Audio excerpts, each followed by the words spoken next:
Hello, everybody. So it is September the 8th of 2023, and I'm doing just a short video with a couple of things.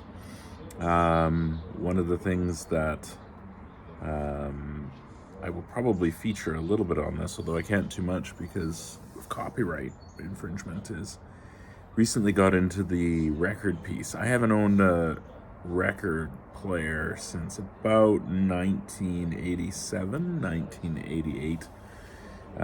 So it's coming up on 40 years since I've owned a record player of any kind, because of course they were, replaced by cassettes, then CDs, etc., etc. But kind of got the interest actually for checking out the LPs and got a couple. So one of the first that I got was Pink Floyd album from 1988, and it was actually a concert in the USSR, and it was pressed in the USSR, so it was kind of a unique find at a used record place. So the record player is not, it's not sophisticated, it's pretty primitive, but I kind of like that. I kind of like the old school sound of it, and the album that I got is a little older too. So, but here's a little bit of the new record player.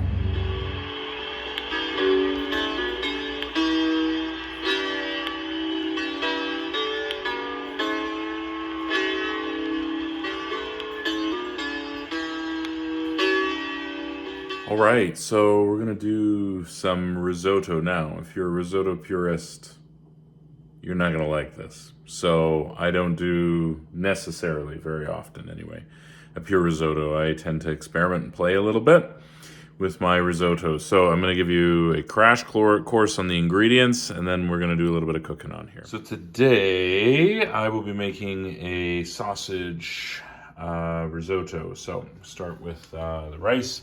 Arborio rice, so that's pretty standard. That's pretty low, normal. A little bit of green onion, a little bit of garlic, sausage. Do a little bit of Italian mild. I'm not using olive oil. I'm going to use, excuse me, a little bit of avocado oil, and use a little bit of. This is where things kind of go off the rails. I use a white Zinfandel a lot of times with risotto. The sweetness of it kind of jumps off the salt, I find. And I'm not using like a Pecorino Romano or anything like a traditional cheese. I'm just using some cheddar, some marble. You can use kind of whatever, but it's a little bit of cheese anyway.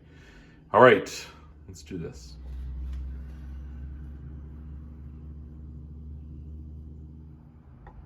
So one of the things that I do is, before getting started, I actually like to do, excuse me, throw in a bit of an infusion on the rice that I'm going to use. So I put the green onion typically in first, and then the garlic as well. And this garlic has a little bit of the oil. And then, so what I like to do is I mix it in there a little bit and let the rice sort of absorb the onion and the garlic flavor. Some people like this, some people don't.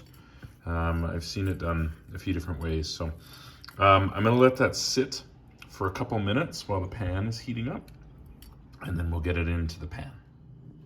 One of the other things I do is I put a little bit of butter in as well. So the pan is heating up, and get the butter melted and the oil is going, and we'll get that heated up.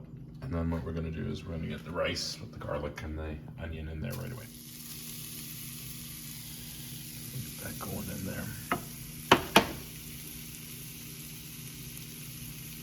And I heat up the rice in the pan before doing anything else, before putting anything into it. So let that rice warm up, let the garlic warm up, let the onion warm up. So the sausage I'm using is pretty raw, so I'm going to get this going in there as well. Start heating this up, and we'll stir it around a little bit. Get this all moving together. So this is where we start to get a little controversial. Some people wait to put the wine in until they put in the broth that they're going to use. I actually do it ahead of time. And the reason why is so you get the flavor of the wine, but the alcohol has time to cook off. So things are starting to move. The wine is the alcohol. Sorry about that. The alcohol is starting to cook off the wine. So I'm going to use some chicken stock, just chicken broth. Some people use veggie, whatever. You can use whatever. I use pho broth. I use Thai curry. You can use all sorts of stuff. So I do this in rounds of 3. So I usually just do my first round enough to cover. I let it come to simmer. I stir throughout and let it start soaking into the rice. So as you can see, it's starting to reduce down. The sausage is cooking and everything. So I'm going to hit it with the second round of broth, which I usually make a little bit bigger than the first. Just really get it cooking and puffing up that rice and cooking everything. All right, the second round of broth is coming off. So now is where I tend to add the cheese. So I'll add some cheese in to the risotto and then finish off with a third round of broth. Really make sure everything's nice and cooked and brought together. And let the cheese kind of sink in there. I have used this cheese before and it melts in there eventually. It takes a little bit longer than some of the other stuff, but it's okay, it works. So this is where you really got to stir it, because otherwise the cheese will stick to the pan. So you got to stick with the risotto at this stage for sure. So the risotto is done, and you can see it's still a little bit liquidy. This might be a little drier than I would usually do it, but it works. Yeah, you can see. So there's liquid and stuff in there a little bit, but it's pretty viscous. And so I just plate it, and I put a little bit of extra cheese on, and then I add some salad. And then my partner made this chicken orzo tortilla soup that is freaking delicious, so I'm going to add that in there as well.